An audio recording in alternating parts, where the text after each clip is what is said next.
Bon, devinez de qui Axel va parler dans sa revue de presse. De qui Axel va parler dans sa à part de Il a le lui-même même prénom qu'un personnage de Disney. Axel. De qui on parle du coup? Donald Trump. Donald Trump, car pas un jour ou presque ne passe depuis sa prise de pouvoir sans que le nouveau président américain ne déclenche des polémiques. La dernière en date, c'est avec l'allié australien. Il n'a pas apprécié les accords migratoires conclus entre l'Australie et son prédécesseur, Barack Obama, et a passé un coup de fil incendiaire au Premier ministre australien, comme le révélait dès hier le Washington Post. Et comme le souligne aujourd'hui Daily Telegraph de Sydney, ce n'est plus Donald Trump, mais Donald Tump, comme celui qui marche lourdement, maladroitement. Le journal écorche exprès le nom de Trump, car son porte-parole a fait de même, même si là ce n'était pas exprès, avec le nom du Premier ministre australien. Là, c'est-à-dire dans le Sydney Morning Herald, Spin Spicer, le porte-parole donc de la Maison-Blanche, a expliqué que non, l'accord migratoire dénoncé par Trump ne serait pas remis en cause, mais au lieu de dire Malcolm Turnbull pour le Premier ministre australien, il a dit Trumbull. Bref, et The Australian, autre journal local, renchérit en une, c'est la War of Words, la guerre des mots entre l'allié australien et l'allié américain. Plus anecdotique mais pas moins symptomatique, on en parlait dans le journal, la guerre des mots entre Donald Trump et un acteur américain, qui n'est pas américain d'ailleurs, enfin l'acteur de Terminator.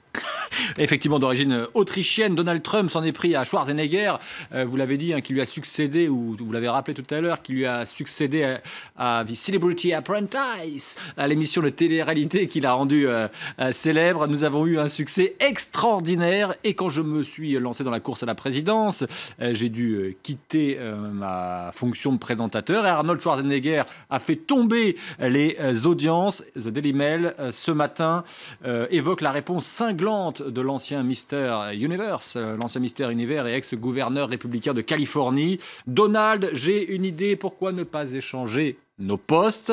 Il a réagi dans une vidéo à l'ancien acteur, et les gens pourront de nouveau dormir tranquillement, a ajouté Arnold Schwarzenegger. Et regardez, vous allez l'avoir dans un instant, cette illustration parue dans The Sacramento Bee. On y voit notre ami, notre camarade Donald Trump avec sa belle mèche de cheveux en train de prier pourvu que Arnold Schwarzenegger continue à baisser dans les audiences avec son émission. Et puis on voit tous les autres membres politiques réunis lors de cette réunion. C'était ce qu'on appelle le National Prayer Breakfast, un rendez-vous important chaque année aux États-Unis. Ils sont tous en train de prier pourvu que nous sauvions la Constitution, pourvu que Donald Trump arrête de tweeter, etc. etc. Vous l'aurez compris, caricature assez caustique. Avec cette question qu'on se pose aujourd'hui, mais qu'on se posera probablement beaucoup dans les mois à venir, est-ce qu'on n'en fait pas trop sur Donald Trump? Eh bien, c'est la tonalité de cet article paru dans le Washington Post, ce même journal qui vient de révéler la nouvelle polémique entre le Premier ministre australien et Donald Trump. Et il résume, le Washington Post, il ne faut pas dramatiser chacune des actions du nouveau président américain, car ça intensifie ce climat de peur. Chaque outrage de Trump n'est pas scandaleux.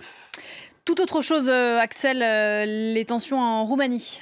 Comment réagit la presse locale face aux centaines de milliers de Roumains qui manifestent chaque jour contre le gouvernement social-démocrate formé il y a à peine un mois et qui refuse d'abroger un décret d'urgence, décret adopté en catimini et assouplissant la législation anticorruption Romania Libera, avec l'accent baptiste, qui dénonce ce climat. La mobilisation à travers le pays, explique le journal, est sans égale depuis la chute du régime communiste de Nicolae Ceausescu en 1989. Et puis c'est l'événement sportif du week-end, l'un des événements sportifs du week-end. Oui, parce qu'il y a un autre événement, évidemment, je vous ai vu venir, la CAN, la finale de la Coupe d'Afrique des Nations entre le Cameroun et l'Égypte.